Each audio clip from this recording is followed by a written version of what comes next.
Hello दोस्तों, स्वागत है आप लोगों का फिर से एक नई वीडियो में। तो आज हमारा टॉपिक रहने वाला है सावरकर। इससे पहले हमने इंडियन पॉलिटिकल थॉट से संबंधित हम 3 टॉपिक करवा चुके हैं, जो कि राजा राम मोहन रॉय और गांधी और अंबेडकर, और हमारा अभी जो फिलहाल टॉपिक चल रहा है ये वीर सावरकर के बारे में। तो आज हम देखते हैं वीर सावरकर जी के बारे में। तो आइए अब हम इनका सबसे पहले जीवन परिचय को जानेंगे। तो इनका जन्म 28 मई 1883 को भंगूर महाराष्ट्र में, और इनकी मृत्यु 26 फरवरी 1966 मुंबई में। और इनका शिक्षा, सावरकर ने लंदन में कानून की पढ़ाई की और ब्रिटिश साम्राज्य के खिलाफ क्रांतिकारी गतिविधियों में भाग लिया।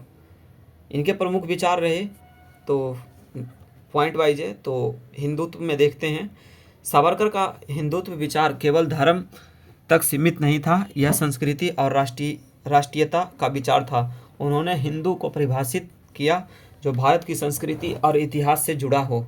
सावरकर के अनुसार भारत को हिंदू राष्ट्र बनाना चाहिए, जिसमें हिंदू धर्म और संस्कृति की सर्वोच्चता हो।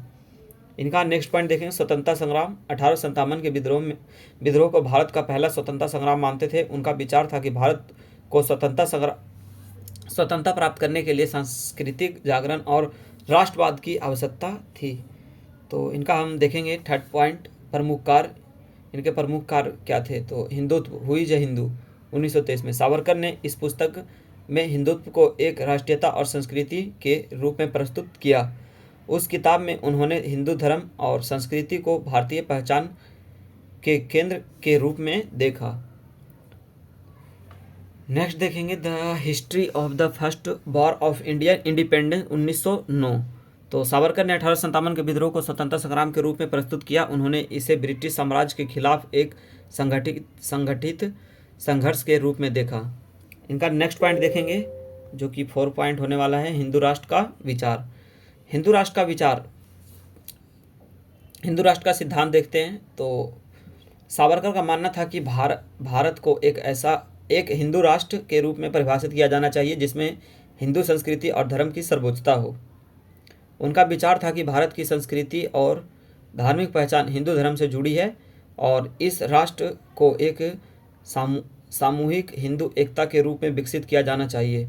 उन्होंने कहा कि मुसलमानों और ईसाइयों के लिए भारत में कोई स्थान नहीं होना चाहिए, क्योंकि उनका धर्म और संस्कृति भारतीय परंपराओं से अलग है। तो देखेंगे 5th पॉइंट, सावरकर का स्वतंत्रता संग्राम में योगदान, क्रांतिकारी गतिविधियाँ। सावरकर ने हिंदू महासभा के सदस्य के रूप में भारतीय स्वतंत्रता संग्राम में भाग लिया और उन्होंने ब्रिटिश साम्राज्य के खिलाफ कई क्रांतिकारी गतिविधियों का समर्थन किया। नेक्स्ट पॉइंट है, 1909 में उन्हें एक क्रांतिकारी साजिश के आरोप में गिरफ्तार किया और अंडमान का काला पानी जेल में निर्वासित कर दिया गया।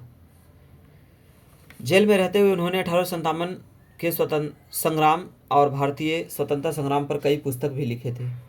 इनके बारे में हम 6ठा पॉइंट जानेंगे, विवादास्पद दृष्टिकोण। तो महात्मा गांधी की हत्या। सावरकर का नाम महात्मा गांधी की हत्या से जुड़ा था। हालांकि उन्हें हत्या का आरोपी नहीं ठहराया गया, लेकिन उनके विचारों और गांधी जी के विरोध के कारण यह मामला विवादास्पद बना। सावरकर के अनुसार गांधी जी ने सांप्रदायिक नीति और हिंदू समाज को कमजोर करने के दृष्टिकोण से उनके विचार मेल नहीं खाते थे। नेक्स्ट पॉइंट देखेंगे, सांप्रदायिक दृष्टिकोण। सावरकर ने हिंदू राष्ट्र के विचार को सांप्रदायिक और विभाजनकारी के रूप में देखा गया। उनका मानना था कि भारत में धार्मिक अल्पसंख्यकों के लिए स्थान नहीं है। उनके इस दृष्टिकोण को बाद में भारतीय राजनीति में आलोचना के सामना करना पड़ा। हम लास्ट पॉइंट देखेंगे इनके बारे में, सावरकर का प्रभाव। तो सकारात्मक प्रभाव था, जो सावरकर को एक सशक्त राष्ट्रवादी नेता के रूप में देखा जाता है, जिन्हें भारतीय राष्ट्रीयता और हिंदू एकता को महत्वपूर्ण माना। उनके हिंदुत्व के विचार ने भारतीय राजनीति पर गहरा प्रभाव डाला और यह विचार आज भी कई संगठनों द्वारा अपनाया जाता है। इनका आलोचना देखते हैं। तो सावरकर ने हिंदू राष्ट्र के विचारों और उनके सांप्रदायिक दृष्टिकोण को व्यापक आलोचना मिली। उनका मानना था कि भारतीय समाज केवल हिंदुओं का होना चाहिए, जिससे भारतीय समाज में धार्मिक विविधता की अनदेखी नहीं होती है। तो हमने यह अभी सावरकर टॉपिक देखा, तो अब हम थोड़ा एक्स्ट्रा जान लेते हैं। तो हम एक्स्ट्रा में आपको बोल के सुनाता हूं और आप ध्यान से सुने। तो मैं पहले आपको क्वेश्चन बताता हूं कि वीर सावरकर के विचारों के अनुसार हिंदुत्व का अर्थ क्या है। तो देखेंगे, सावरकर के अनुसार हिंदू भारत वर्ष के देशभक्तवासी हैं जो कि भारत को अपनी पितृभूमि एवं पुण्य भूमि मानते हैं। और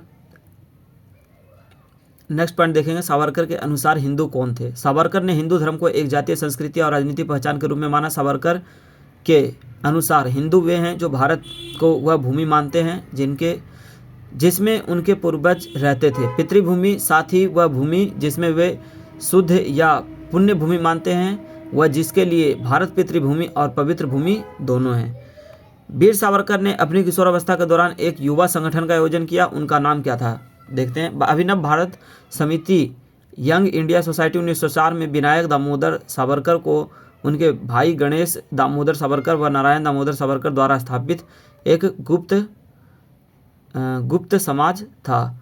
भारत को हिंदू राष्ट्र किसने कहा था। 1923 में हिंदू राष्ट्रवादी विनायक दामोदर सावरकर द्वारा लोकप्रिय की गई अवधारणा हिंदुत्व भारत में हिंदू राष्ट्रवाद के मुख्य रूप था। हिंदुत्व का विचारधारा क्या है, तो अंतर्राष्ट्रीय यह एक विचार है जो कि हर प्रकार के विश्वासों पर विश्वास करता है तथा धर्म, कर्म, अहिंसा, संस्कार व मोक्ष को मानता है और उनका पालन करता है। यह ज्ञान को रास्ता है, स्नेह का रास्ता है, जो पुनर्जन्म पर विश्वास करता है। यह एक जीवन पद्धति है जो हिंदू की विचारधारा है।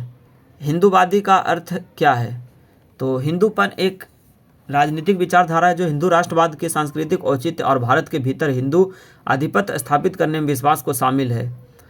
तो आज हमने वीर सावरकर टॉपिक को कवर करा और हमारा नेक्स्ट वीडियो लास्ट टॉपिक पे रहने वाला है, इंडियन पॉलिटिकल थॉट का। यदि आप किसी और टॉपिक पे भी वीडियो चाहते हो तो आप लोग नीचे कमेंट कर सकते हैं, मैं आपके लिए ज़रूर से लेके आऊँगा। तो नेक्स्ट टॉपिक हमारा कौटिल्य रहने वाला है।